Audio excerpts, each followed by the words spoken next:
So nice.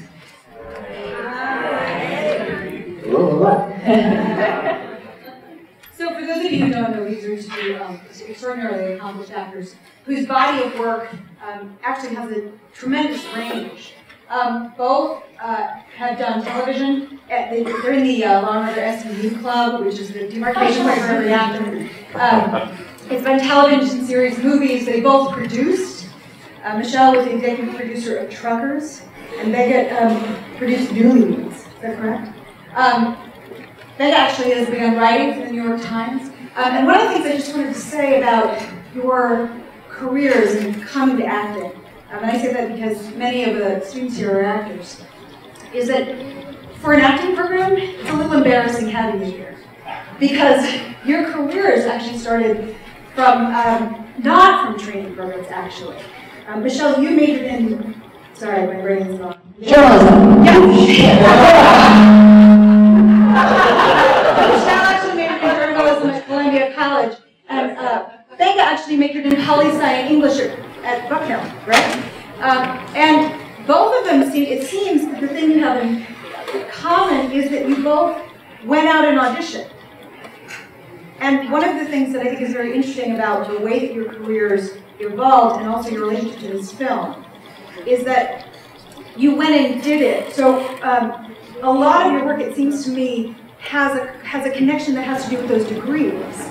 That it's thoughtful work. It's actually work that has a connection to something maybe larger than what we think about as the traditional, well, I'd say shininess of acting.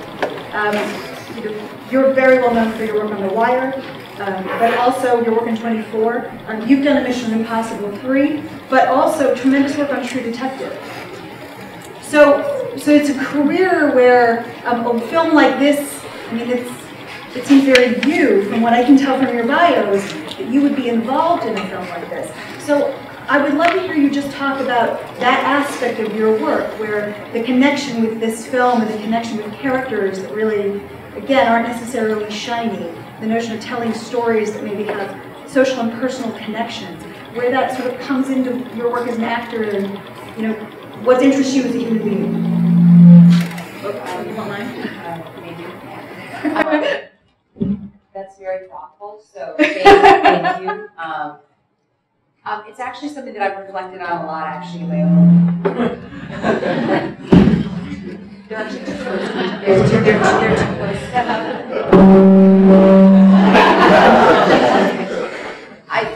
I can talk really loud, by the way. Can you hear us? Yeah! All right. All right, awesome. So that's really something that I've actually reflected on a lot in my life, because I didn't grow up wanting to act. I did, however, grow up in a really small town, a town of 700 people, very rural. And current events was something that was very common and, you know, something that we really witnessed, obviously, something we took very seriously. In our home, we debated. I have older brothers, and then mom and dad, we read the paper, we paid attention to the world. And I think looking back on my, journalism, for me, investigative journalism, seeing other aspects of the world, was something that interested me. And I don't know if it was because I kind of wanted to get out, and I was interested in that, and that was the only way that I could think that's the way I could get out and experience the world. I don't think anybody really, I mean, for me, thought about growing up in such a small town that I would ever do something like this, you know.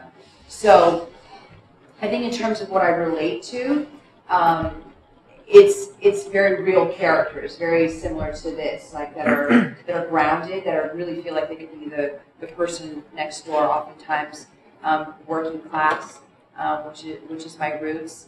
And in terms of my prep for you know, I haven't studied acting, as you said, but, you know, over the course of the years as I started acting, I think it was on Mom, Baby, Gone, I discovered that I was actually using the 5 W's in age, which is who, what, when, where, why, and how.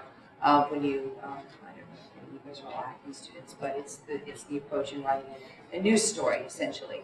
And that's what my approach is to character. So, thank God it wasn't all for naught. I didn't waste all that money, you know, because I didn't get my degree. I left in my senior year. So I used that. But it's interesting how your path presents itself, and you just sort of go down one road, and then an opportunity presents itself. And I feel very fortunate that, you know, I kind of maybe took the road less traveled to get to the ultimate place, but I think what I was aware of as a young child was probably ultimately this. I just didn't know how to articulate it. I didn't know how to articulate what that dream was at that particular time. That sort of answers your question. And Vika, just in interviews, you, at least from what I saw, said that you actually tried acting out, not even knowing if it was something you wanted to do. That it was just, maybe I'll do this, and then, and then got cast at the Shakespeare Theater and then discovered it, but particularly with a degree in poli-sci and English, clearly there was a possibility that something else. Did you not get one? No, I got my degree. No, but I'm saying, it's interesting. I mean, I have to say, as someone who actually got a degree in drama, I'm somewhat envious. I actually wish that I had gotten a degree in history. That's what's so interesting to me about the fact that you're both here on this film, sort of in many ways, a historical document of an event that's happening right now. But that idea that there are other things out there besides, you know, that can get very isolated, very incestuous. I think it's very important for someone who's going to be an actor or an artist to study and practice things outside that art. I think actors whose work I appreciate the most didn't grow up acting. They did other things. They were engineers. They were other, and then they went into acting and studied it elsewhere. They practiced it elsewhere, but they had a core in something else. Yeah, like you said, I fell into it. I used to work for the federal government, the Corporation for National Service, legislative assistant. It was an agency that Clinton had started. It was like the headquarters of AmeriCorps and Vista and CCC, Teach for America, and those programs. And someone in one of my superiors in my office came by my cubicle and mentioned that a friend of theirs was in town doing a show, a play, and that was the first time I'd ever conceived or thought that acting was a career that people did. So I asked her about it. I said, "Oh, that's wild. Someone does that for a living."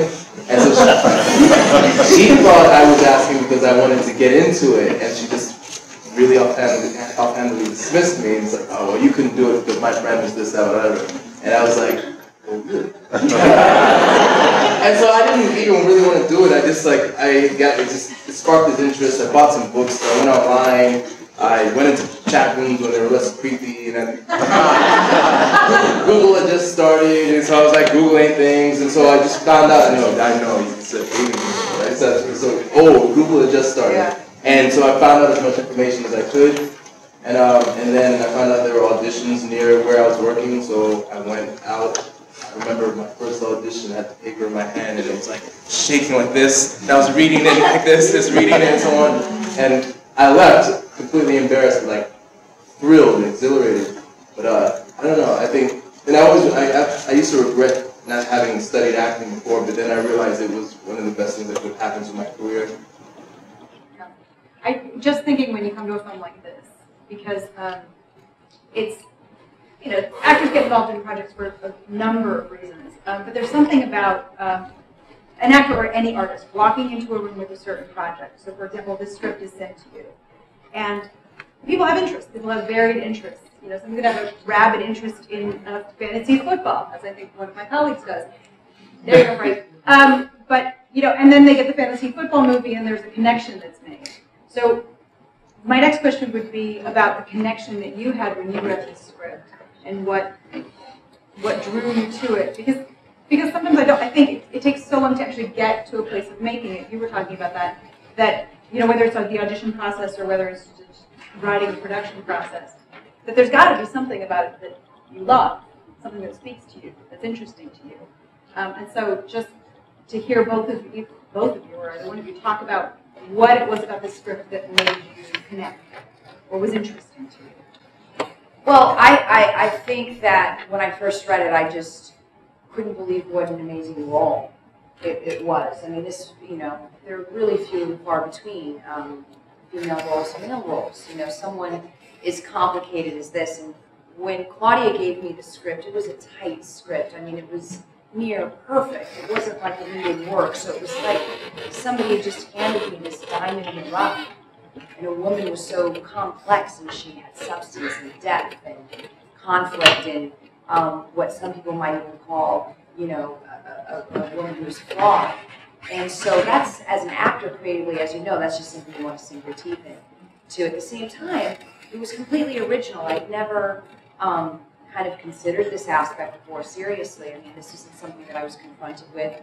And I remember growing up in the lunchroom, they would always have any branch of government sitting there getting ready to recruit people. But I just sort of knew that that's what people did. They went and got an education. I never actually considered, and that was, you know, I never actually considered, we weren't at war at that very particular time, so I wasn't necessarily considered of the cost of war, not just soldiers to their families and things like that. So I saw this dilemma, this conflict on the page, and I thought, wow, this would be really interesting to explore. And then, of course, when I sat down with Claudia a few days later, I realized, it became apparent that she'd been doing research. Essentially, she'd been making documentaries for the military for 5 years. So she had been writing this and doing her homework for 5 years, which is why it was so good. But which is why it felt so real and poignant and important and timely and relevant, is because it was, and it was really told from such an authentic place. And she was so confident in that, and she had the Army's support and all of this stuff, that it just became a no-brainer to go down this road, with, you know, big or small, to do something of this quality. So I couldn't have said it better. The characters were just well-rounded, they were real. The script was tight, and that's so important to an actor, to production. I remember meeting Claudia, and after having read it, and just being really impressed with the script, and also finding out her background, all the stuff that she had been doing for the Army and so on. It being a woman who has different, more liberal views than the people she's working with. You could tell that she can work with anyone, and I thought the butcher character added something very interesting to the story. And so I said, yeah, this is really cool, but can I play the Mexican? Oh, I did. I said, I want to play Mexican. She's like, well, we'll think about that. So, but all the characters really added to the story, and they were real. There were people themselves going through their own struggles, trying to make it. You see glimpses of their lives, and you get it. You know, it's not like you see glimpses of their lives and you don't get it, and you see how it all adds to her story.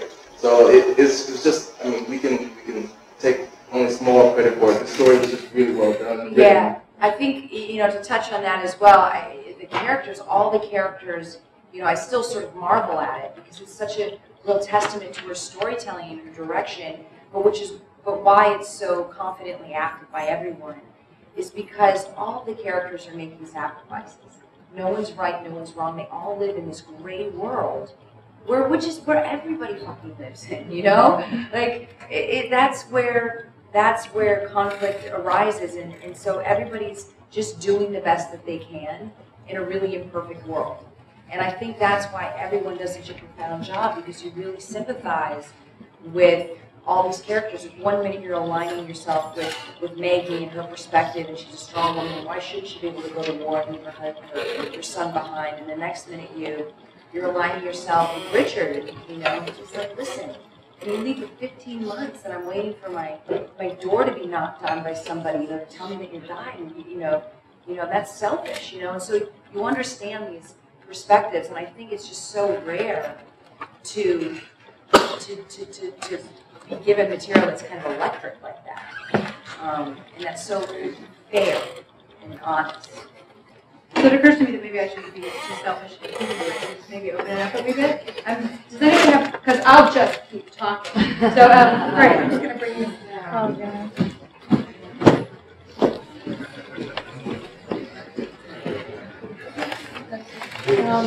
How did you guys prepare for your roles, for your characters? You know, again, because of Claudia had done all that homework, there was so much on the page, honestly. You know, I felt like I was connected to the character when I read it, but we were able to go down to Fort Bliss. We actually ultimately shot down there, but prior to, we went down there for about a 5-day research trip. I went through an intensive medic course just to really understand, basic field surgery, and to really just appreciate, well, first of all, to understand like technically what I was going to be doing and stuff because I had to, but really understand kind of the intensity that comes from that, just to really kind of get a glimpse from that, just a percentage of that. But really what was invaluable was spending time, of course, with all the female vets down there and earning their trust, and then, asking them questions. And I think initially they were skeptical of everyone. I think Claudia and our producer, Adam Silver, had warmed them up quite a bit in months earlier. So when I came down and I just really expressed how sincere I was about telling their story and their struggles in a very authentic way, in a really honest and truthful way. And they were very candid, and they really were open and honest, and it was completely humbling. And, something that I took from them as women is just really how grounded, truly how strong these women are. And they've all endured some serious things, as you can see. It's quite prevalent. And how matter-of-fact they are. And they're not women who are asking for compassion or empathy or anything. They're women that just want to be recognized and appreciated for what they're doing and the sacrifices that they're making. And in the way that they shared their stories with me, was just such grace. I really wanted to convey that, and they have such restraint. Whether that comes from a good place or not, I think you have to question that. But they have such restraint, and without having spent time with them, I wouldn't have been able to emotionally appreciate and engage that performance in the way that it does. So therefore, when she does open up and when she does, the ice starts to melt, it becomes incredibly impactful, as it does for their loved ones as well. More questions? The little boy in the movie is amazing. Can you hear me anyway? Yeah, totally. So we just hear when we practice, we're obviously all adults. What's it like to interact with a child on set? How much preparation you do? Obviously, he has to trust you a lot in order to I'm just curious what that's like. Yeah, there's a weird stigma, and I guess probably we've all heard it. I'm sure you've heard it. Never to act with kids and dogs, whatever it is. I gotta be honest. I work with a lot of kids, and that's not been my experience at all. Maybe I've been really fortunate. But Claudia really went to a huge, huge trouble, for lack of a better word, to find the right person. She said she didn't get the right boy, there was going to be no movie. And she found Oaks, and he's sort of wise beyond his years. Yeah, that kid is special. I was having conversations with him in hair and makeup. I was like, whoa. Yeah, he looks tinier than what he is. He's 7, but he's a tiny 7. But he read the script, he understood the script, he knew what was happening with all the characters. His folks were super cool, not stage parents at all. And fortunately I have children, and I've been around a lot of children. And, you just sort of connect with them on their level. It's a no-brainer. And then in between takes, we would just try to keep it light and sort of play and stuff. But if anything, they're not a burden. If anything, it's an inspiration working with children because they don't think about it.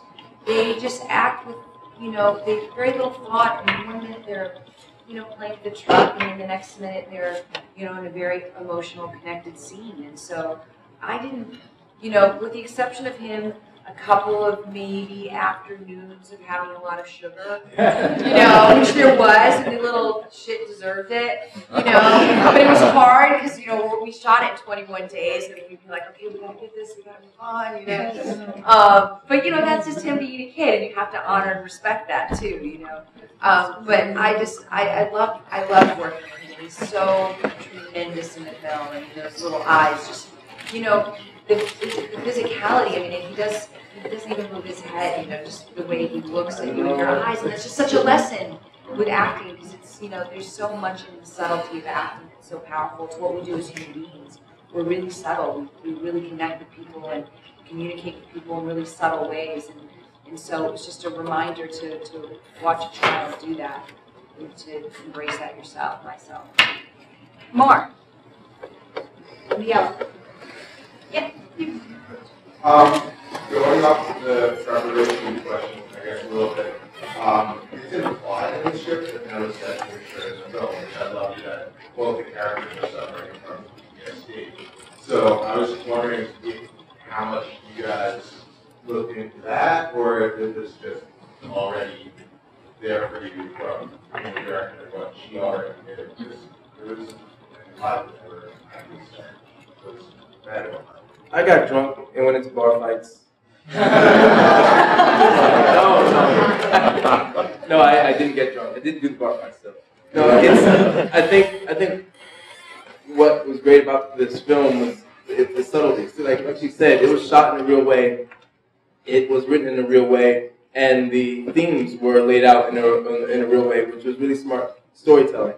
Because it's very easy, particularly in a film like this, where these are elements that we see in the news all the time, and you know an audience will get, so let's give it to them heavy like this and so on. You know, it's very easy to do that. PTSD, soldiers shaking and sweating in the corner and then shooting up things. But it's most cases like that aren't like that. They aren't expressed like that. They're expressed with difficulty with relations, family relations, and loved ones, and so on and so on. So, and Claudia having the history she does with the military, with working with soldiers and so on, she could tell this story in a real way, and she chose to. It's a credit to her as a smart filmmaker.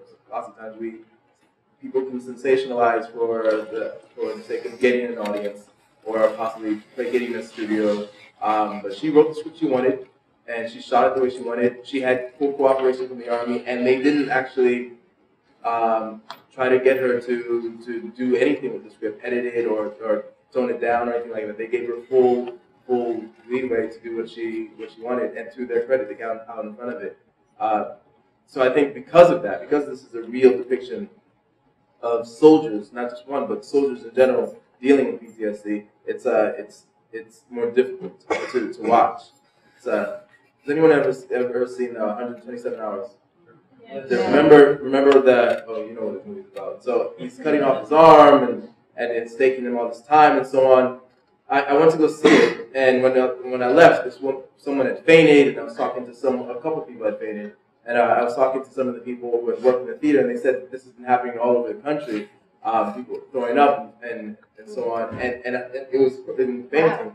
And I think it was because it was a very real depiction of someone doing this. It wasn't. We're all used to sensationalized violence, but this was a very real thing. The ligaments, the bone, what you really would have to do to accomplish this horrific task, and we're not used to that, and we reacted to it.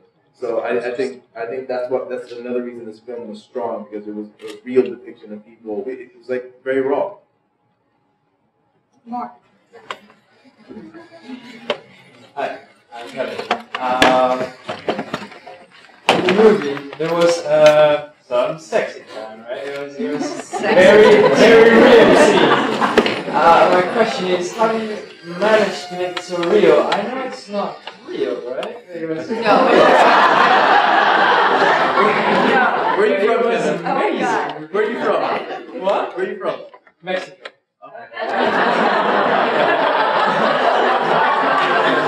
To a Latin guy. I'm sorry, I had to ask. No, it was not real, you know. They were intense scenes to shoot, you know. Manolo Cardona, he's a wonderful actor. I know he's got a huge following in Latin America. He's done a lot of strong work there. And Claudia really wanted to work with him, and he's a tremendous actor. And, you know, those are very vulnerable scenes to shoot. Fortunately, I've had to shoot a lot of those in my career. That's just sort of the way it goes. And everybody knows what you're doing. It's like a professional thing, and everybody's been in the room when that's gone on and things like that. I think what made this tricky was like this. It wasn't supposed to necessarily be sexy. I mean, of course, you were meant to see sort of the connection that they have, that initial attraction. But it's real. The sex isn't an acting out for her because she doesn't know how to communicate because she's so emotionally suppressed as a result of all these things. And I love the aspect of this filmmaking because it's actually really hard for me to watch it too. And I typically don't have a difficult time watching myself on screen. But those scenes are confronting because they happen, they're jarring, and they are so sort of explicit. And then as the story progresses, you understand the context in which, I hope you do, in which why they are what they are. So they're not supposed to be necessarily sexy or beautiful or passionate. They're just supposed to be a reflection of who she is and what she's going through and her state of mind. And, you know, and it's sort of her it's her state of mind. So Claudia and I had a lot of talk about how we were going to sort of shoot that, and it was, you know, it makes me a little uneasy, but it's truthful to what women and how women sort of respond and men respond to coming from work. I was wondering if you can talk more about working with Claudia. I didn't really know who the director was, but as I was watching, I got the sense of kind of, I don't know what sensitivity, and I was thinking to myself, I wonder if it's a woman director. And if you can talk more about if you've worked with men and worked with women, and how you felt working with Claudia on set, and how she approached her whole storytelling and direction. I don't know if this is PC or not, but I think when I watch most films, I can tell if a woman's directed it or a man's directed it. I think Claudia's film is very, and that's not necessarily good or bad. Sometimes it is, but it's not necessarily one or the other. I think this film is very, very well done. She has a lot of experience working in a man's world, and she has the sensitivities of the woman she is. And she was able to tell this film in a way that I'd say you can watch it and you're not quite sure, for the most part, if a woman or man directed it. Just because I'm like hypercritical of the business, I would say because of how well she told this woman's story, a woman directed this, you know. But because of how well she told this person's story, we can see that that what she's going through is relative. Like it's both men and women go through this thing, and it's like we were in Virginia last night at another screening Q&A, and I thought about how much of what we see is, you know, male-dominated roles, written by men, produced by men, and so on, and we just kind of buy into it, and this is the story, and these are the stories. But with a strong female lead, and it's not about her being, honest to me, this is not about her being a female. Like, this was a human being going through something. But because it is a female, we were able to see it as a human being and not necessarily one of the typical male-dominated stories we see. So it kind of I think it opens our minds even more so. And I mean, to her credit, she didn't play it. She's just really smart, being black. I mean, she didn't play it like for like the easy like this is the woman's struggle. This was a person's struggle. Like I could see a guy going through the same things. We heard stories of single fathers. That actually one of the reasons Claudia started this was because of a single father that in the military who she met and who was going for, I guess, his second deployment or something like that. Mm-hmm. And she asked him, well, what are you going to do with your son? Because the mother was not in the picture. And the son, she's like, well, I'm leaving my son with neighbors for like 15 months at a time and so on. And Claudia never thought about what happens to these families, what happens to these single parents and so on. And here's a great depiction of that. Whether, and because it's a woman doing it, we're able to see it as a person doing it. Do you understand what I'm saying? Mm-hmm. Yeah. I would completely agree. In the room. Justin, would you say playing these roles changed in any type of way? Did you take from it something that, you know, coming into it, you didn't really have now? For me, 100%. I mean, like I said, this role, this experience, completely enlightened me to an aspect of the world that I never considered. And you know, these women completely touched my life, and the whole experience. And I'm so grateful for it. And it's definitely something now that I want to continue to bring awareness to. Is really, and it's not just the sacrifices that our soldiers make, but truly the sacrifices that their families make, you know. And you know, there's one woman that shared with me. She's an amazing medic, highly decorated. She's been deployed a couple of times. She was really a huge asset to me in terms of my prep, and she was getting ready to redeploy on her 3rd deployment, and she said, just, this is like after a week, she said, I found out my 5-year-old son's just been diagnosed with autism, and I just, I don't know what I'm going to do, and I was just like, it hit me like a ton of bricks, this is a woman who's been with the same platoon for 3, 4, 5 years, so she feels really, really torn between her country and her family. She's completely dedicated to her platoon and depend on her. She feels a real responsibility to them, and that's a very honorable thing. She's a medic, and at the same time, she's devoted to her son, and she made ultimately the decision to leave her son with his grandparents. Unfortunately, she had them to lean on, but for 15 months, that's a really, really long time, and I just honor her for doing that and making a decision, and I respect her for that. I don't judge her for that.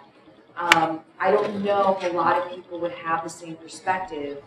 If a father said, well, my son has been diagnosed, but I'm going off to war, we would really say that's an honorable thing and you're providing for your family. But if a woman does that, they say in the film, we judge her and we say that she's a bad mother. And I think that is something that I just want to shed more light on, and just saying there's over 200,000 women in active duty, and over 40% of them are moms, and they are doing a really honorable thing, and I just want them to be recognized for that. I'm Sean. I just want to ask you two guys a question. Having all the knowledge that you have about acting and the journey that it takes to do wonderful work like the one that you guys are doing, if you could go 10 years into the past or 5 years and you could see yourself, what advice would you give yourself that has to do with the journey that you're gonna go in? This feels so Actor Studio, so.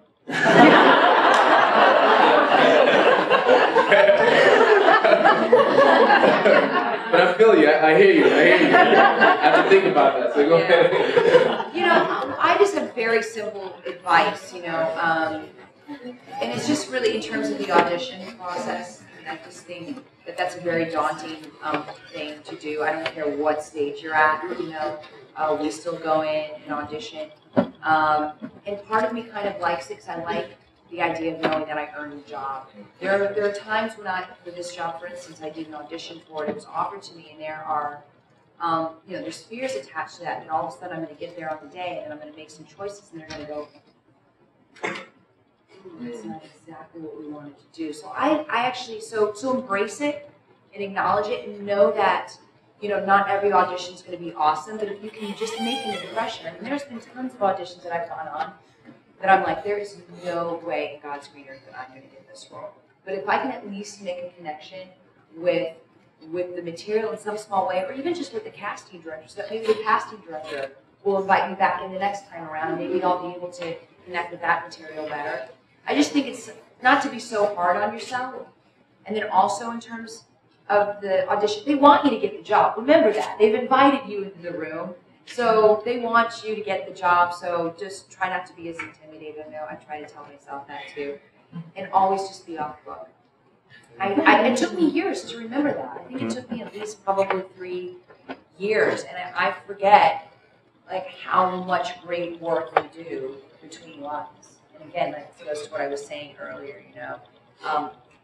your opportunity to connect with that camera, that casting director, that reader is right after you sort of finish that line. And if you're looking down, you've wasted half the opportunity right there.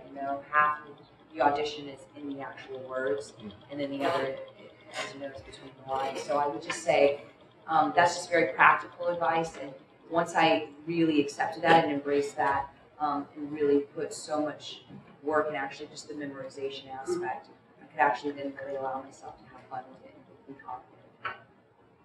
It's interesting because I don't go into auditions that book, and Everybody's have their own process. And it's something that I've always wanted to dabble with, because there's so many little things you can do to kind of practice and try different, on your journey. And that's something I wanted to practice and try. It's a ballsy thing.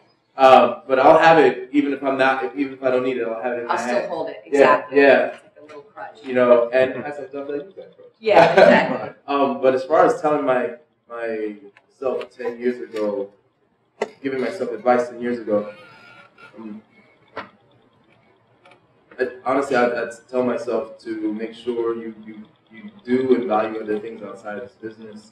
Because I've seen so many people who've been torn up by the business, who've torn themselves up, and you have to really be honest with why you get into this. And honestly, no one can judge you as far as why you get into this. I remember talking to this one dude. I was just about to say his name, but I won't say it. I was talking to this one dude, and I was out in LA, and just him and his journey just scared the hell out of me. I was like, I don't want to be that. And so one day I asked him, I said, why are you doing this? And he said, I want to be on billboards. I want teenage girls to scream my name. I want to be on t-shirts. And I was like, all right. Wow. But the thing is, I actually respected him more, because I didn't respect him all that much before, but I respected him more because he knew exactly why he was in this thing.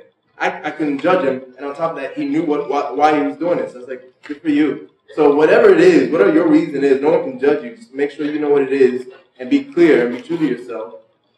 I'm telling myself 10 years ago. And have value and practice things outside of this business. More.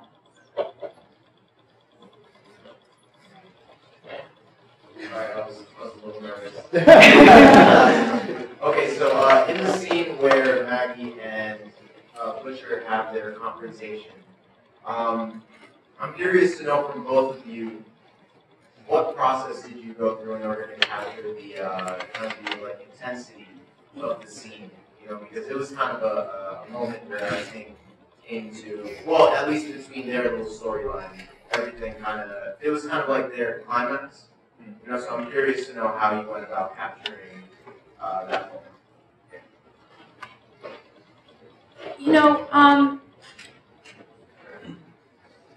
Gbenga and I had, I felt like a really strong chemistry from the beginning. I feel like there's that scene where they acknowledge each other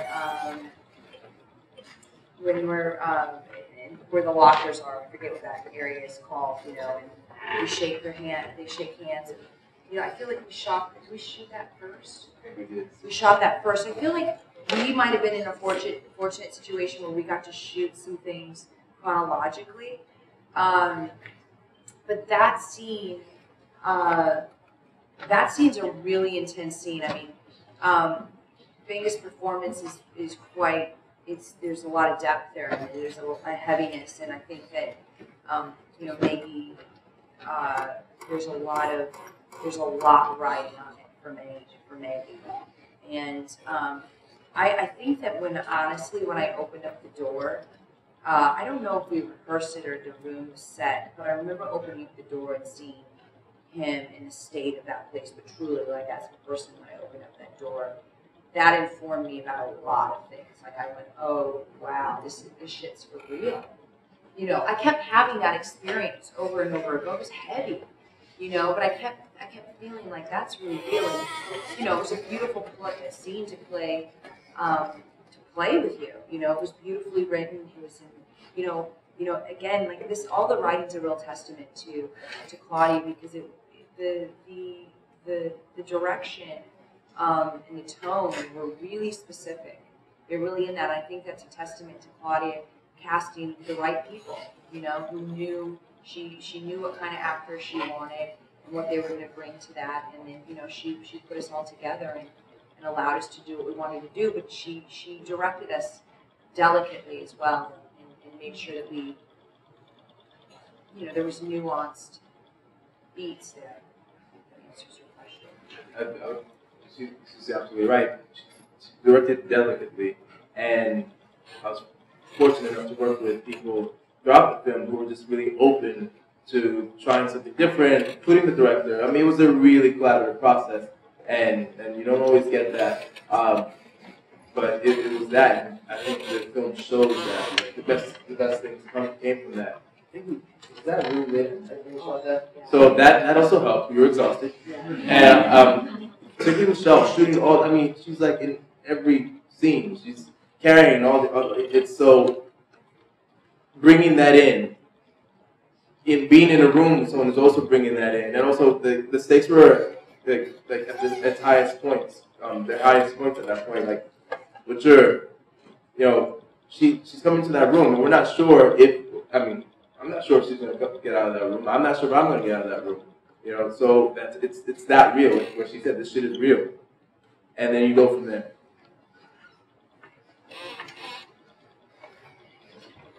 Michelle, what kind of challenges did you face preparing for a lead role as an actress in such a female-oriented movie, as opposed to like supporting acting that you've done for like male-oriented films, like The Heartbreak Kid and all those other films that you've done? It's interesting. It's really honestly the same approach, regardless of the size of the role. This just in particular was,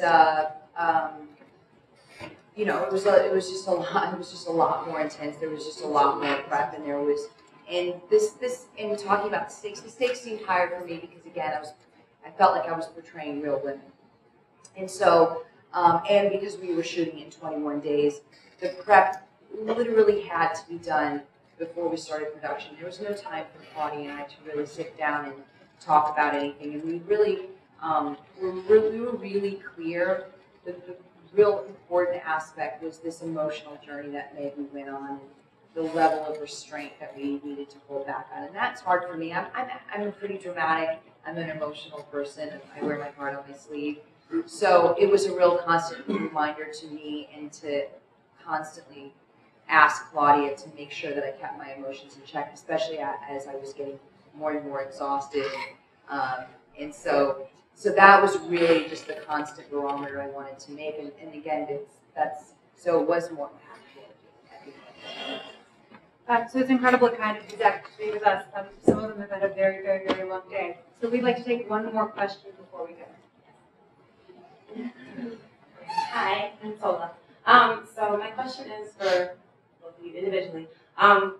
Dealing with this film that you worked on, it's a very serious movie, but what would you say for each of your individual roles was the most fun that you had doing these roles, and then the most hard? The action.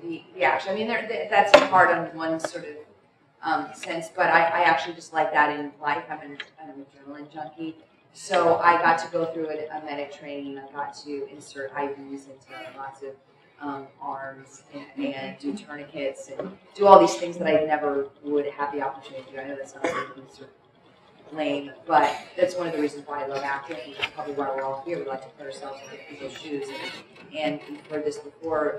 You get to learn a little about a lot of things, and so I love that. I love to learn something new, and that was really fun, and then I just loved that real tight group of people that we all collaborated with. Every single person that we worked with, from the crew and the cast, sincerely, everybody was the most optimistic kind of person. They all came in with their best foot forward, and we really wanted to do the best that we could. And so there was an incredible synergy, and that was really fun. That was really fun. Maybe we'd shoot all night, and then right before we all left set, we'd all just have a beer. Like 6 a.m. And that was fun. It felt like we were making a film, like a student film. And it was just nice to have that kind of camaraderie. I know that sounds, but that means a lot. That means a lot. I'd have to say, I too am an adrenaline junkie. I love action. I love to do really cool things, running and chasing people, being chased. Mostly being chased. So like I didn't do any of the paramedic training, but a lot of the training for when we were doing the training scenes out in the field, that was really cool. Just running my troops over and over to make the time and all that stuff. I love doing things like that. And had a good time with some of the actors. We went out. One of the actors he lives between New Mexico and Luis and El Paso. So he took some of us out and just like showed us his El Paso, and he's a really smart, cool, funny, sensitive dude. So he showed us some. We just went and looked around. We like on some cliffs and looked out into the city. Hung out in front of some rich people's houses. It was like, you know, and looked away towards the city, not in front of their houses. Like, you're not gonna call the police today? No, they're never here. So it's like, so we just looked out and hung out there. Yeah, we just kind of explored, and then we could see Mexico from over there. And I lived in Mexico for a while, so Mexico is has a part. It's like it's a part of me. So it's like it's just right there. So it was cool. That was one of my favorite parts of doing this thing, the camaraderie, like she said. One of my least favorites was like I wanted to be the Mexican in the movie.